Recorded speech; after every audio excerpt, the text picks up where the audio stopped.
Jeff Kerr, CBS Sports, covers the NFL. The NFL Draft is this Thursday night. Round one coverage begins at 7 o'clock on 97.3 ESPN and the free mobile app. We'll have it for you every pick live. As Jeff Kerr joins me now on the Boardwalk Honda Hotline as we do this on a Monday. I know our minds could be changed by the time we get to Thursday. However, let's start off on a Monday, Jeff. What are the Eagles doing on Thursday? That's the number one question I get everywhere I go is what are the Eagles doing Thursday? What are they doing?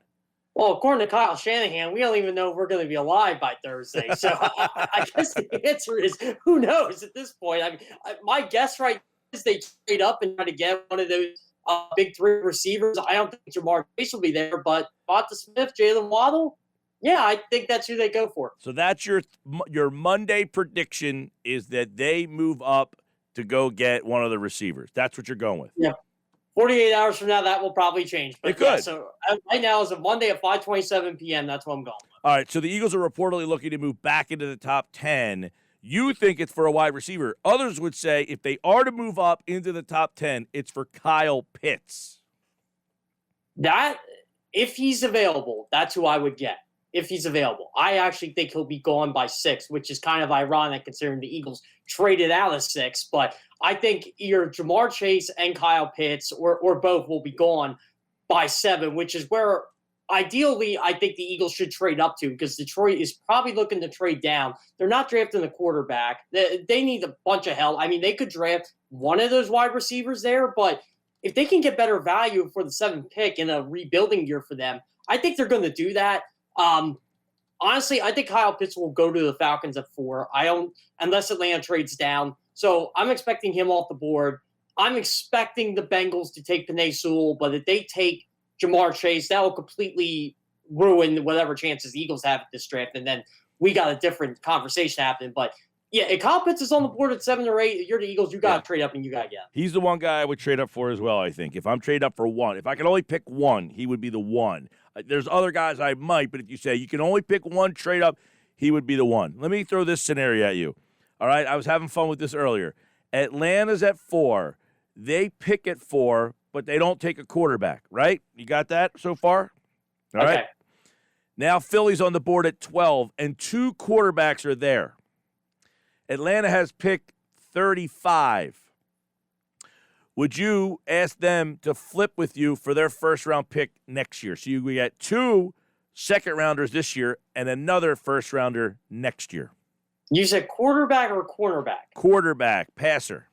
Okay, so which quarterbacks are going to be on the board? Now I'm intrigued. But, I mean, so do you think Atlanta, if you're Howie Roseman, you say, look, there's teams that want – because I think it's being reported that he's calling teams that are quarterback needy. Let's say Atlanta says, we don't want one at 4. Hey, at 12, are you still interested? We'll take your first-round pick next year. Give us that second round. So then you would have 35 and 37, I think it is. I would be intrigued for sure. I mean, why not? Because you can still get value at 35 and 37.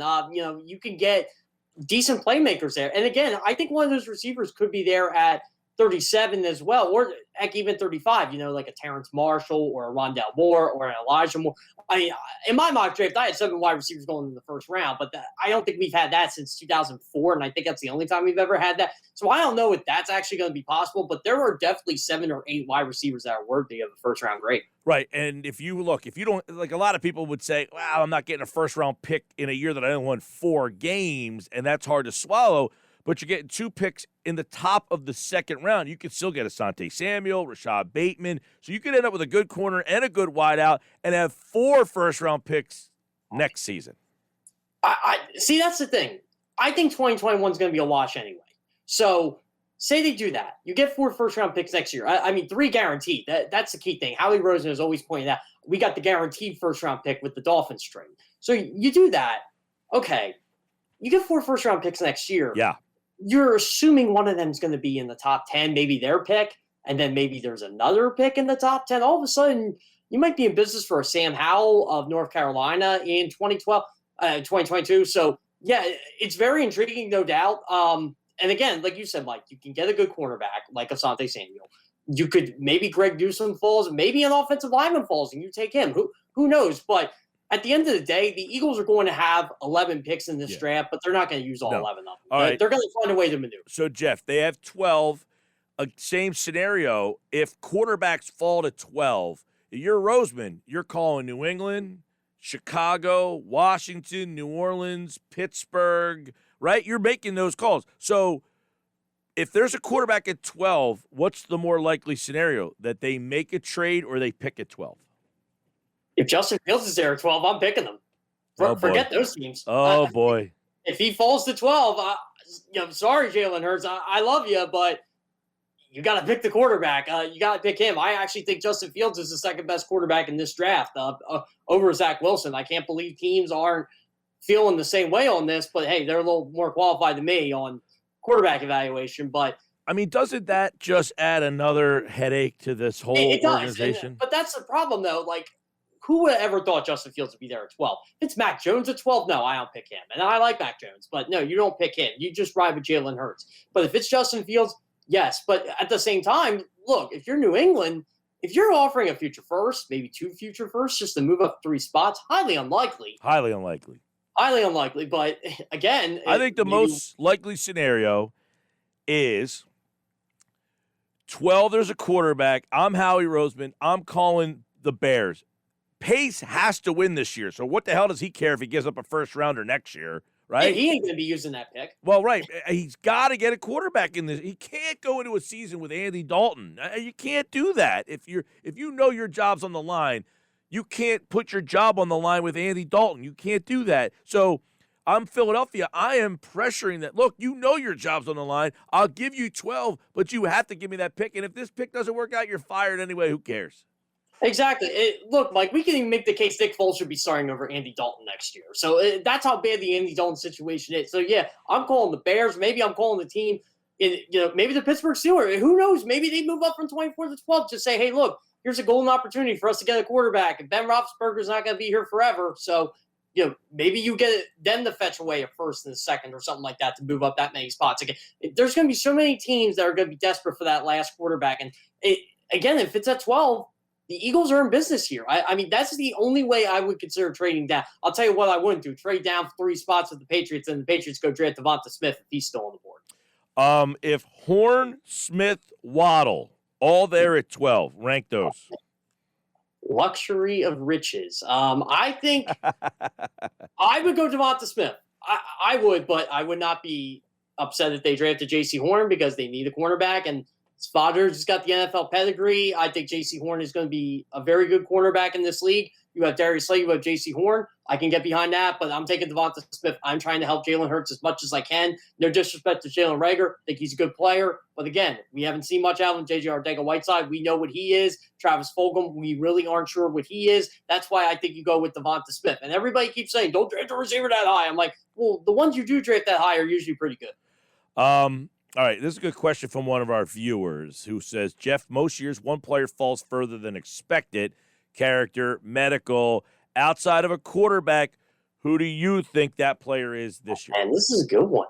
Let's see. Well, do you consider Micah Parsons falling to 12 like a fall? Is that a fall? I only think it's a fall because he's probably a top 10 player. If he plays last year and he has buzz about his 2020 season, we probably think he's a top 10 guy.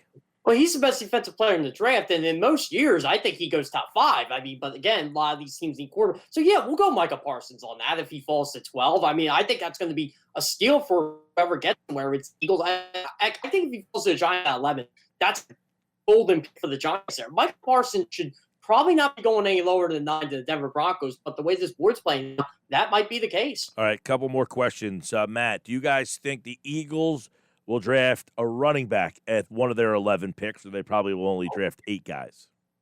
Well, let's see. They got 11 picks. They might draft 1. I mean, right now they got Miles Sanders, they got Boston Scott, Jordan Howard. I'm assuming Jordan Howard's going to make this team. I know it's a non-guaranteed contract, and he does fit well with Miles Sanders, but Nick Sirianni likes to use 2 running backs, and I know Travis Etienne was in Philly. I can't confirm whether he visited the Novacare complex or not or anything like that, but he was in Philly last week. So Maybe the Eagles are interested in him. I doubt they pick a running back that high, but there are going to be a couple guys there. The running back from Mississippi State, I like Kylan Hill.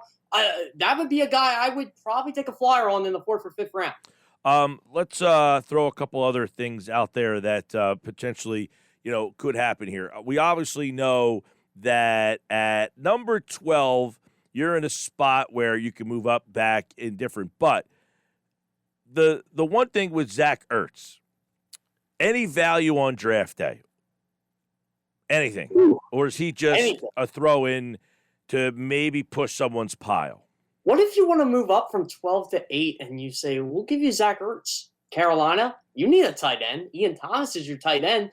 Zach Ertz is one of 2 tight ends to have 300 catches, 4,000 yards, and 20 touchdowns over the last 4 years. The other one, Travis Kelce. It's very intriguing. He could be a throw-in somewhere instead of giving up picks. You give up a player. Well, that's just another draft night wrinkle of we know all they could go up back, but the Ertz thing is still kind of lingering out there of what happens with him, right? So, all right, here's another question for you from Harris. Hey, Jeff, are Deshaun and Devonta Smith similar in terms of size? Would you consider him a mini D-Jack? He's actually 6'1" to D-Jack's 5'10", but I think D-Jack probably weighs more than he does. I think he does too. I think Devonta Smith's more of a polished route runner than Deshaun ever was.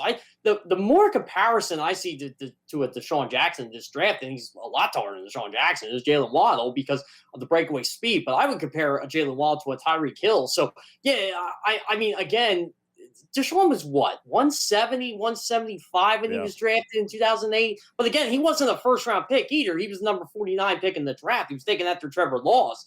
We all know how he ended up. So yeah, I mean, I don't see similar parts of their game. I think this is the amazing thing about Devonta Smith. The guy just doesn't drop passes. He only dropped 7 passes in his college career. 2.69% of catchable passes he dropped.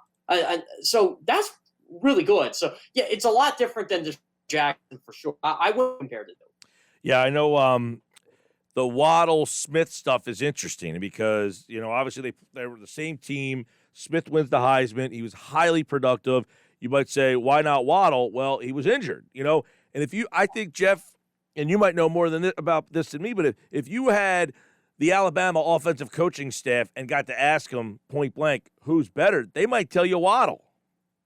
Yeah, and here's the thing. Before Waddle broke his foot, he was going to win the Heisman. He was literally on I think it was a 42 catch, I forget how many receiving yards he had, but it was 560. I think he had over 140 receiving yards in his first 4 games before he got hurt. And obviously he came back in the national championship game, which was a miracle in that. And I think he had 3 catches for 39 yards or something around that range. But yeah, I think overall in terms of talent, it's hard to tell because, Waddle was the better player for 2 years, but Devonta Smith's been produced since he was a freshman. He produced in the national championship game as a true freshman. Maybe they're just both equally that good. It's just, pick your poison. Right. You had Ruggs and Judy the year before, and people were debating on which one of those 2 guys did you like better. Did you like Ruggs? Did you like Judy?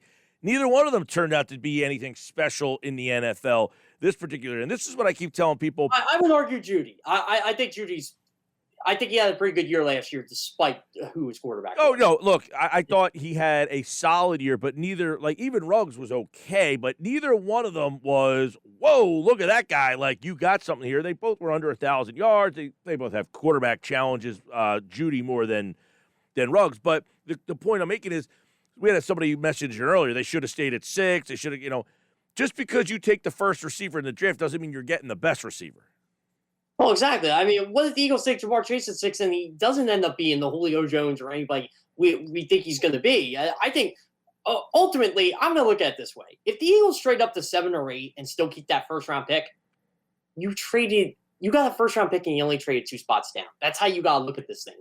Trading up from 12 to 8 isn't like trading down from 6 to 12. It's because you're not giving up that much. You have 2 third-round picks. You can use one of them as capital. Right. You'll probably have to give up a 5th or a 6th-round pick. Big deal. To move up a couple spots, I'll take it. Yeah, especially this year where the 5th round, you're not getting nearly as much talent as you have. Being an undrafted free agent, essentially. For the most part, yeah. that's a good point that you make, is to go from 12 up to 8, you're not giving up a first to go up there. You've given up a third maybe. To move back 6 spots, you got a first-round pick. That's unbelievable value. And that is the one thing Howie Roseman does well. Now, where Howie Roseman makes the right pick or not, we can debate this all night. But in terms of maneuvering on draft day, he's made 34 draft day-esque trades since becoming the general manager or executive vice president football operator, whatever his title was, since 2010. The guy does know how to wheel and deal. There's no question. Whether he makes the right pick. That's all it is right now. Can he make the right pick? Can he pick the right receiver? Kyle Pitts is the surefire thing. Kyle Pitts isn't as good as we think he's going to be, I'm going to give up draft evaluation because I just don't see how this guy's going to be bad in the NFL. I would agree with that, but I remember when Vernon Davis was coming out, and he was something different, man. It was, this guy's unbelievable for a tight end, and Vernon Davis wasn't. Okay, yeah. He kept getting hurt. He was one of those guys that was almost in too good a shape, if that's possible. Like, he always kept getting hurt because his body was so tightly wound that he just couldn't keep the hamstrings and he had all those muscle problems. But yeah, Pitts to me, he would be the one guy. If you told me pick one to trade up for, Pitts would be my guy that I would to go up and get. Other than that, I think I stay at 12 and I take Horn. That's what I'm doing on Monday. I would agree that. By the way, you're talking about the surefire tight ends. Remember when Kyle Brady came out of Penn State? Everybody thought he was going to be like that next guy, and it turned out, he was okay too. So it almost seems like this is the perfect time for a guy like Kyle Pitts who can play the X, who can play the slot, who can tight end. I'll tell you what, I got to give. Look, if the Eagles find a way to get Kyle Pitts, and they trade up to 8 to get him, I'm going to be more than thrilled. And I do get the people that say, hey, look, why don't you just leave it at 6? I'm like, well, you got the extra first-round pick out of the deal. But again, we'll have to see how this board plays out. No doubt about it. Look, this is like I kind of liken this to what the Sixers did. They missed on a lot of picks, but guess what? They did get Joel Embiid. And having Joel Embiid is the difference between being a finals contender and just being in the mix for the 8 seed. Howie Roseman might get a lot of other picks right, but he's got to find his Joel Embiid in these picks here. He's got to find that 1 or 2 of these 4 first-round picks. This one and the 3 next year, he's got to get an impact guy. And then I would have to say, like Hinkie, he's got to get the MVP level guy and then starters. He's got to find starters. And that's his draft. There's a good chance one of these 4 first-round picks over the next 2 years is going to be a quarterback. Again, this is if Jalen Hurts doesn't do what we think he's going to do. But even if he's not, you got to hit on at least 2 of those picks and get him some playmakers. Get him a stud offensive line, get him a stud receiver, get him something. The stud receiver should come this year, or Kyle Pitts, whoever that is. Then you can work on defense. You can work on impact players. But the top half of the first round, especially this draft, the top 15 picks, they are impact players, whether they're offensive linemen, not defensive linemen this year, but quarterback, receiver. Look, quarterback, this is a golden year for the Eagles, who really don't need to draft a quarterback unless it falls to them, because so many teams are desperate for this franchise signal caller. If 5 quarterbacks go in the first 10 picks, the Eagles are in business. Jeff Kerr, CBS Sports, at Jeff Kerr CBS on Twitter. Back on Wednesday. He'll probably change his mind on what will happen at number 12, but we'll try to find out anyway. All right, man, we'll talk to you then. You know what? I'll probably change my mind like 5 seconds for the Eagles pick. Oh, wait, no, they should go get this guy. I'm sure we all will. Well, because we'll have more information. Well, exactly. We'll actually know who they're picking. I mean, right now, we still don't know who the 49ers are picking. I still think it's a smokescreen, the whole Mac Jones thing. We'll have more information of what happened in front, so then you can make a more informed spot there. But the intrigue is very big. Jeff, all right, man, Wednesday we'll do it. Yep, sounds great. Thanks, Mike.